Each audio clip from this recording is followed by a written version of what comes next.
For thousands of years, dogs have been so much more to us humans than just pets. They've played vital roles in all sorts of aspects of our lives. You can trace them all the way back to ancient times, where dogs were used for things like hunting, or protecting livestock, or just protecting property. Modern day service dogs have gotten very popular over the past years, and not just service dogs, but service animals in general. I mean, just the other day or last week, I think it was, I saw an article about someone having a service alligator. So today we're going to go over what the different types of service dogs are, what the rules and laws say about owning them, and how you can go about getting one yourself. According to the American Kennel Association, there's roughly 500,000 service dogs working in the United States and around 10,000 or so across Europe. Now, whenever you hear service dog, that kind of can be interpreted differently depending on who you ask. Everybody's kind of got their own idea of what a service dog actually is. But the ADA has a very clear definition of what constitutes a dog to become a service dog. And for those of you that don't know, the ADA is the Americans with Disabilities Act, and it's basically a law that protects people with disabilities and gives them rights. So the ADA has clearly defined service dogs as the following: dogs that are individually trained to do work or perform tasks for people with disabilities. To qualify as a service dog under the ADA, the dog must be trained specifically to assist or respond to the person's disability, which can include a physical, sensory, psychiatric, intellectual, or other mental disability. If the dog does not meet those requirements, then by law, technically, they cannot be called a service dog, and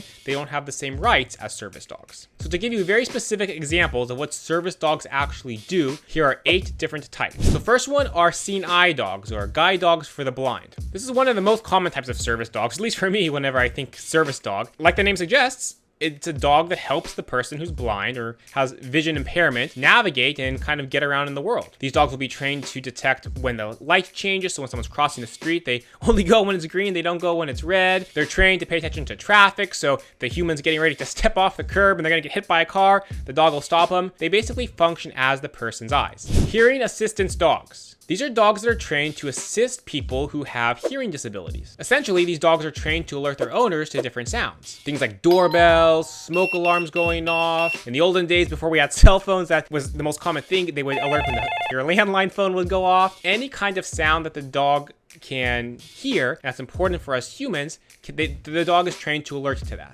Mobility assistance dogs. Now, these are dogs that help people with mobility issues. Maybe you're in a wheelchair, or maybe you have some other issue with being able to just move or pick up your arm. Whatever the mobility is that you're lacking, the dogs can be trained to make up for it. Things like retrieving objects for you, opening doors, or even just acting as stability, something for you to hold on to, are all things these dogs are trained to do. Seizure alert dogs. To me, this is one of the most impressive and coolest types of service dogs. Dogs that can alert somebody when they're about to have a seizure. Before someone is going to have a seizure, their body odor actually changes. And because dogs' noses are so sensitive, they actually can pick up on it and alert the person before the seizure is going to happen that the seizure is coming. Gives the person time to lay down or do whatever they need to do to stay safe when the seizure happens. But it's really, really, really cool. Diabetic alert dogs. So kind of like how some dogs can be trained to detect the odor of a person, and that means the seizure's coming on, they also can detect blood sugar levels for people who are diabetic. Whether that means the blood sugar is too high or too low, the dog's nose is so sensitive they actually can pick up on it. Psychiatric service dogs. So these are dogs that are trained for people with psychiatric or emotional disorders. A very common thing is PTSD. The way these dogs help is by providing comfort and grounding, or doing specific tasks to help people get through whatever that kind of psychiatric episode is. Autism service dogs.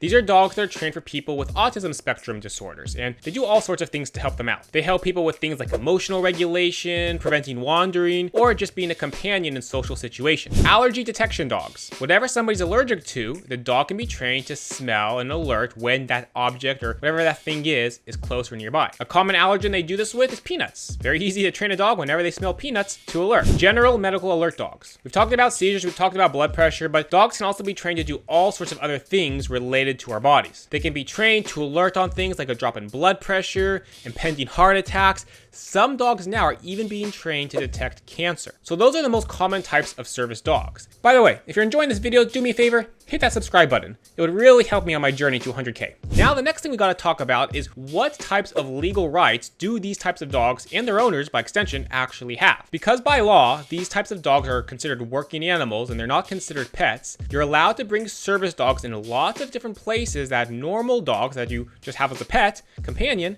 cannot go. Essentially, any business that serves the public, the dog is allowed. That means grocery stores, restaurants, gyms, government buildings, museums. The only exception kind of is airlines, where sometimes they'll have specific rules about where the dog is allowed to sit, but even then, you're still allowed to bring your dog on the plane. In addition to being able to bring a dog basically anywhere in public, the ADA also provides service dogs and their owners with legal protection when it comes to housing. A landlord, for example, cannot legally prevent a tenant from having a service dog. The ADA also enforces very strict rules when it comes to identifying a service dog, because let's be honest, there's lots of times where we're out in public and we're looking at a dog and their owner and we're going, I wonder if that's really a service dog. So if you are a business owner and someone comes in with a dog and you want to know if that dog is a service dog, there's only 2 questions that legally you're allowed to ask. Question 1, is the dog a service dog required for a disability? And question 2, what task is the dog trained to perform? Legally, those are the only 2 questions you're allowed to ask, and asking anything more, by law, can violate somebody's medical privacy and the ADA. You can't ask about what somebody's disability is, and you can't even ask for them to prove and provide paperwork that that dog is a service dog, against the law. Hi, so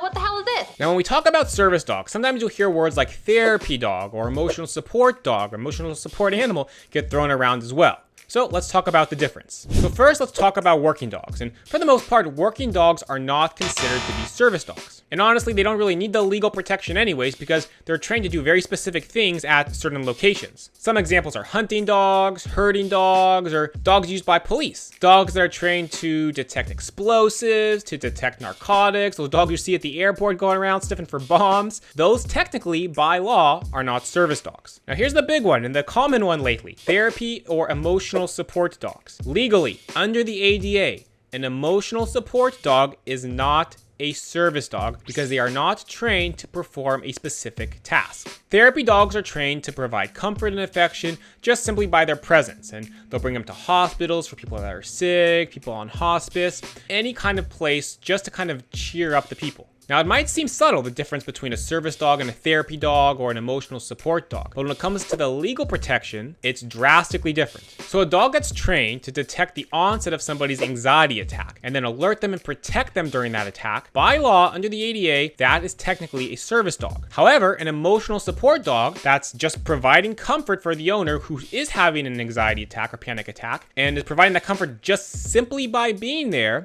under the law, that cannot be considered a service dog. The ADA does not provide legal protection to emotional support animals, which means businesses can deny you, restaurants can deny you, airplanes can deny you. Now, if you are a person who is in need of a service dog, there's no centralized place you just go. There's no servicedogs.com. You have to go through different public organizations or private organizations that will then match you with the type of dog that you need for your disability. Most of these organizations are very specialized. You gotta look for exactly what you need. People that are training dogs to help people who are blind are not gonna be training dogs to help people with seizures. You gotta actually search for what you specifically need. Keep in mind that training these service dogs, it's very expensive and it's a very long process. This is not something that just happens in, 2 weeks and here we go, we got a service dog. Seeing-eye dogs, for example, take around 4 months of basic training alone before they're even matched with the person and continue on the training with them. Dogs that are trained to alert people who are gonna have a seizure or people with diabetes, those dogs, the price of those dogs can range anywhere from $8,000 to $20,000. Luckily, there are a lot of programs where people can actually end up getting these dogs for free, things through the government. A lot of times they're just private donations that these organizations get that allow people to get the dogs at either